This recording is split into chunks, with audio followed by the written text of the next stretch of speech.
Olá! Hoje falaremos sobre avaliação, definição, importância, interfaces e outras considerações. Quando nós estamos avaliando, em última análise, estamos querendo perceber o grau de promoção ou queremos reter os nossos alunos. A avaliação também é muito importante para o professor, de maneira que ele possa perceber qual é a sua ação e quanto ele está ensinando e quanto o ensino é significativo para o seu aluno. Em se tratando da avaliação, nós temos dois tipos de fatores que podem interferir fortemente, positiva ou negativamente. Um dos primeiros fatores são os fatores de ordem macroestruturais. Quando eu falo de fatores macroestruturais, eu quero dizer a filosofia, a história da comunidade, o momento em que o país está vivendo, por exemplo.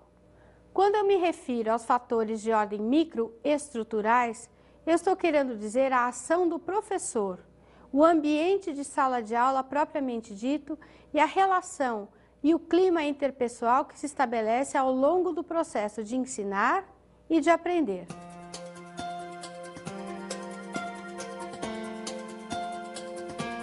Ao contrário do que se possa pensar, as ações docentes não são neutras. Existe sempre uma intencionalidade, uma meta, um objetivo a ser cumprido. A aprendizagem e o processo de avaliação nada mais são do que a ação do mais velho sobre o mais jovem. O julgamento do comportamento do aluno parte do critério estabelecido pelo mais experiente e recai sobre o indivíduo ou a geração mais nova. Então, antigamente se dizia que a aprendizagem se dava à geração mais velha sobre a geração mais nova. Hoje em dia nós sabemos que todos nós aprendemos e ensinamos a todo momento. Abordagens ou correntes pedagógicas aplicáveis às aulas de educação física. Então, professor, quando você planeja e implementa suas aulas, por certo, elas têm uma abordagem e uma filosofia que fundamenta a sua ação docente. Agora eu vou falar, então, da primeira corrente pedagógica. Eu estou me referindo à corrente chamada tradicional, também denominada mecanicista e essencialista, cuja figura mais ampla é a figura de Pavlov e a figura de Skinner na psicologia. O que é que diz essa corrente? Essa corrente preconiza que o professor é o centro do processo. Cabe a ele planejar, realizar os objetivos, considerar as estratégias e estabelecer o processo de avaliação dos seus alunos. Nas aulas de educação física, esse professor precisa dominar fundamentalmente todas as habilidades motoras, uma vez que as aulas são fundamentadas na demonstração, na prática e no modelo apresentado. Quanto ao aluno, ele se mostra passivo. A metodologia de ensino é chamada metodologia diretiva ou sob comando. O aluno é um recipiente vazio e ele precisa copiar tudo que o professor demonstra e assim obter uma nota maior. É por semelhança ao modelo copiado. Quanto às relações interpessoais, podemos considerá-las bastante baixas, uma vez que vale o produto, não é considerado o processo, o decorrer da aprendizagem. Abordagens humanistas. Abordagem inatista ou romântica. Nesse tipo de abordagem ou de corrente pedagógica, vale a relação interpessoal. Se considera a hereditariedade, as experiências anteriores dos alunos.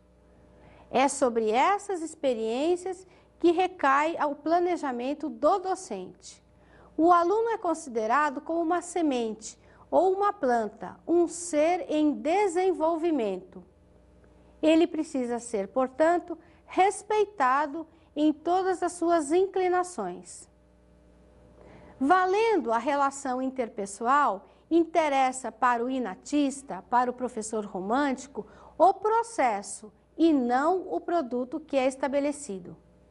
Então, na abordagem romântica ou inatista, o aluno é entendido como um ser sensível, que tem história, que tem inteligência e que tudo isso deve ser considerado na hora de planificar e na hora de avaliar. A corrente construtivista, ou também chamada socio-interacionista, vai de alguma forma articular as duas correntes anteriormente apresentadas. A corrente tradicional nos traz as experiências anteriores e a necessidade de aprender. A função da escola é construir os saberes escolares, portanto, temos um recado para dar aos nossos alunos. Entretanto, nós precisamos considerar o processo com o qual ele construiu toda essa experiência. Então, a visão construtivista tem o compromisso de alguma forma, disseminar os saberes escolares, respeitando o processo de maturação dos alunos. Essa corrente consegue articular as duas anteriormente dadas. Nesse sentido, então, as aulas de educação física deverão considerar tudo que o aluno aprendeu e ampliar o seu acervo motor e cultural. Também as aulas de educação física têm que ser estruturadas de forma provocativa, através de problemas motores oferecidos pelo professor, que vai assumir então uma atitude de investigação. Ele também é um pesquisador e um mediador do processo de ensinar e de aprender. Quanto à avaliação, deve estar alinhada ao objetivo, ao conteúdo e às estratégias. Ela não pode ser considerada um momento formal ou só um momento formal. Ao contrário, a avaliação deve valer-se de inúmeros instrumentos e, de acordo com a lei, ela deve ser processual. Vamos à Lei de Diretrizes e Bases 93/94 do ano de 96. Vamos ver o que ela nos recomenda. Lei de Diretrizes e Bases da Educação Nacional, Lei número 9.394, de 1996, artigo 24. A avaliação contínua e cumulativa do desempenho do aluno, com prevalência dos aspectos qualitativos sobre os quantitativos e dos resultados ao longo do período sobre os de eventuais provas finais.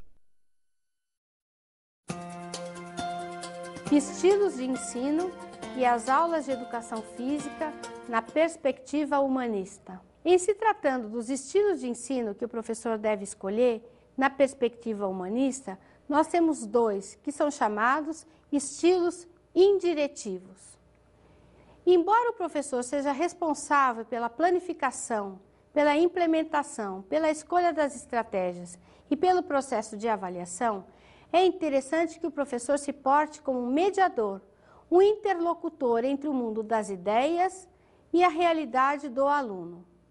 No estilo tradicional, o professor organiza, dá todas as ordens e a avaliação é sob comando. É chamado ensino diretivo. Ele é o centro do processo. Na abordagem humanista, o professor, funcionando como interlocutor, deve oferecer dois tipos de situação: a descoberta orientada ou a solução de problemas. Na descoberta orientada, o professor vai dando pistas, de maneira que o aluno, por si próprio, solucione aquele problema que o professor colocou.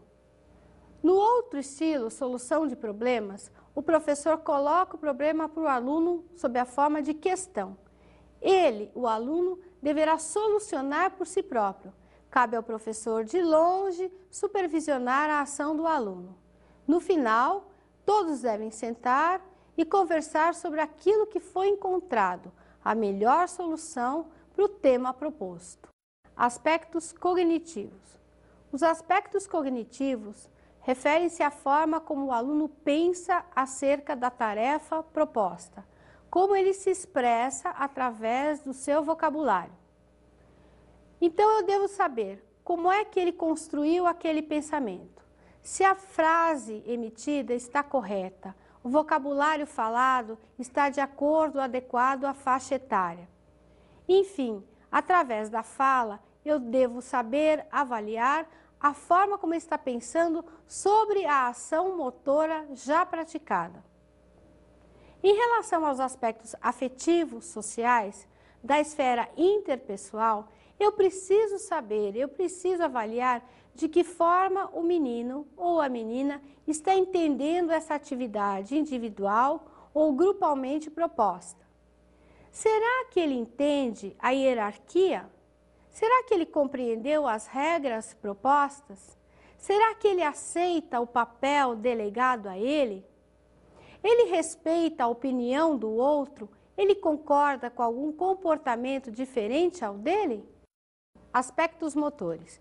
Os aspectos motores são aqueles tradicionalmente observados. O que eu quero dizer com isso? Os aspectos motores são aqueles exercícios, as práticas dentro do padrão desejado. Se eu correlacionar o padrão escrito pelos estudiosos e a prática, nós vamos achar se a prática está além ou aquém daquele padrão solicitado. Se o aluno executa o exercício com autonomia, se compreende, se executa com desenvoltura ou não. Se ele apresenta destreza, habilidade e se o exercício, por assim dizer, flui com naturalidade. A avaliação do aluno na visão integral e interdisciplinar. Como podemos observar, a educação física hoje não é só uma prática meramente motora. Ela precisa fazer interface com os aspectos cognitivos e com os aspectos afetivos sociais. Nós queremos hoje um aluno cidadão, uma visão integral.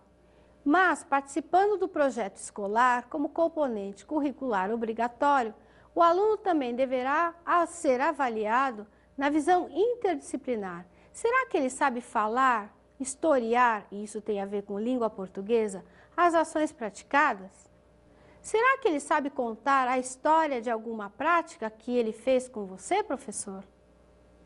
Os aspectos ligados à quantidade, à qualidade, às figuras geométricas nas danças, será que ele sabe nos relatar?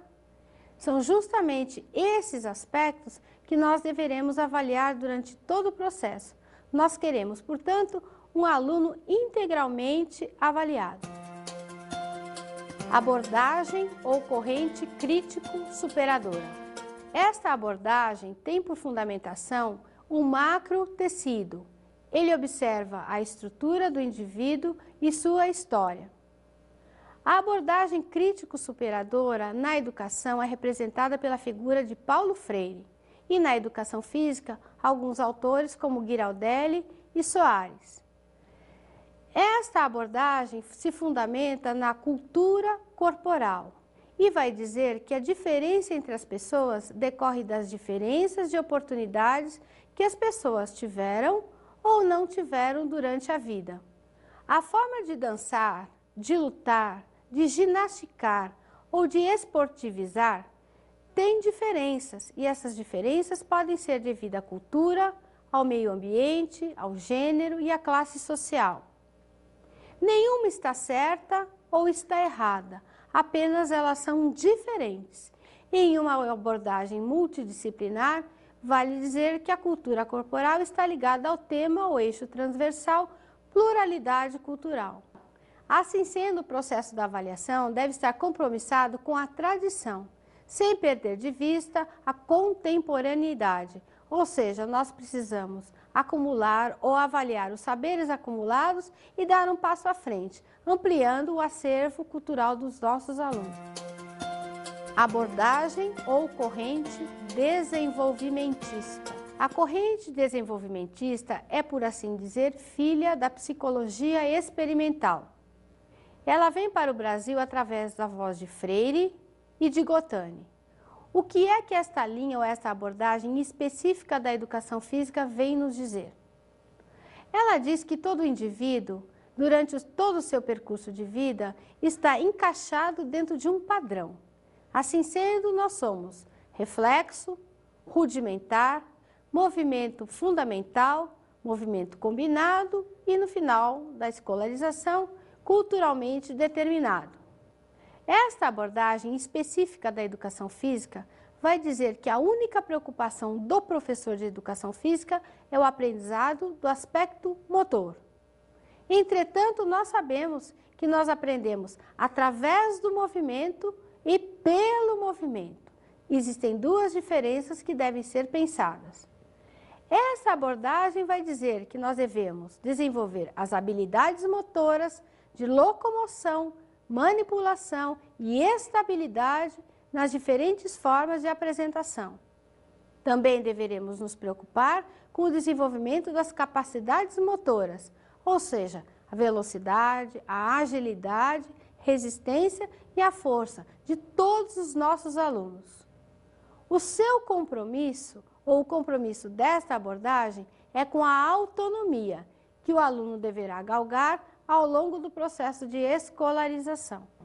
A educação física nas séries iniciais deve ser ministrada sob a forma de jogo. O que eu quero dizer com isso? Nós deveremos permitir aos nossos alunos a maior variabilidade de tarefas motoras dentro das 3 categorias citadas. O que eu quero dizer com variabilidade? Nós deveremos variar a intensidade, maior ou menor intensidade nas tarefas. Com relação, por exemplo, aos materiais, nos utilizarmos da maior variabilidade de bolas, bolas pequenas como as bolas de tênis, as maiores como as de borracha ou ainda as mais pesadas como as chamadas medicine ball. São bolas que parecem pedaços de queijo, tão graciosas que são. Ainda em se tratando da versão de uma educação física na ideia do jogo, do para todos, não podemos nos esquecer dos portadores de necessidades educativas especiais. A nova direção da educação física e da escola deve ser uma escola inclusiva e integradora. Se a avaliação é processual e se as aulas de educação física são flexíveis, vão ao encontro dos alunos, todos devem ser abrangidos, todos devem ser respeitados e não julgados pelo aquilo que exibem. Tomando então por base a Carta Magna, a Lei de Diretrizes e Bases 93/94 do ano de 96, o Estatuto da Criança e do Adolescente e os PCNs, os Parâmetros Curriculares Nacionais, a educação física que nós queremos deve estar alinhada ao projeto escolar, ser inclusiva, integradora, democrática, trabalhando todos os conteúdos na ideia do para todos, a ginástica, o jogo, a luta, o esporte e a dança. Se nós formos nos basear pelos parâmetros curriculares nacionais do ano de 97, nós veremos que a nossa educação física mistura e articula a abordagem desenvolvimentista à abordagem crítico-superadora da cultura corporal. Então, eu estou me localizando ou estou estruturando um processo ensino-aprendizagem com objetivo, conteúdo, estratégia e avaliação, considerando a hereditariedade do aluno, o meio ambiente e proporcionando uma educação física significativa e permanente para a vida toda. Eu estou querendo, então, a qualidade de vida desses nossos estudantes. Agora vamos ouvir um depoimento de uma pessoa que trabalha com dança de salão, tentando articular a questão do estilo de vida e do movimento significativo para as pessoas. A dança ela tem esse poder de construir e é isso que a gente tenta passar para o nosso aluno, que ele pode se construir um aluno melhor através da dança, uma pessoa melhor, um ser humano melhor. Desenvolve muito o lado da coordenação motora, junto com o trabalho de postura, a gente acaba desenvolvendo os passos, desenvolve um trabalho de condução, o cavalheiro aprende a conduzir a dama e a dama aprende a responder o cavalheiro. O processo de avaliação, ele é muito pessoal, né? Porque assim, cada aluno ele vai ter uma resposta diferente daquilo que a gente ensina, né? Cada um vai ter seu tempo, cada um vai ter sua velocidade de aprendizado, isso tem que ser respeitado. A evolução que ele tem no baile, a maneira com que ele se desloca no salão de baile, a leveza com que ele faz os passos. É como andar de bicicleta meio tropeço, né? Um belo dia aquela bicicleta vai, e aí quando ele vai a gente sente isso no aluno, a gente sente essa energia, a gente sente a confiança, a gente sente o brilho no olhar, a gente sente a alegria, a gente sente que ele está feliz, e isso é o principal. Os médicos eles indicam a dança de salão muito pela questão da saúde postural e também com relação à resistência física que você acaba adquirindo dançando. Eu avalio o meu aluno quando ele atinge a felicidade enquanto dança.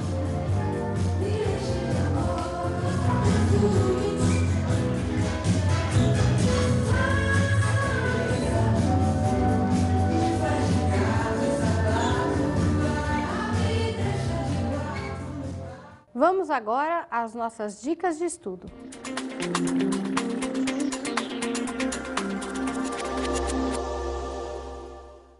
Proposta curricular de psicologia, coordenadoria de estudos e normas pedagógicas. O texto que estamos recomendando se refere ao erro na visão da psicologia. É um texto bastante interessante que dará a você, professor, base para você avaliar todos os seus alunos. Didática, José Carlos Libânio, editora Cortez. O livro de Libânio é bastante interessante porque se trata de todo o processo de ensinar e aprender, incluindo todo o processo de avaliação. Portanto, bons estudos!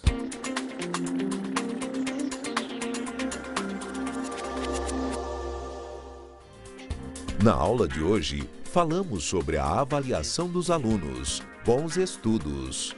A avaliação é um processo muito importante, inclusive nas aulas de educação física. A avaliação deve estar fundamentada numa metodologia e estruturada sobre uma abordagem pedagógica escolhida. Ela deve fazer nexo com os objetivos, os conteúdos, as estratégias propostas por você, professor. Bons estudos!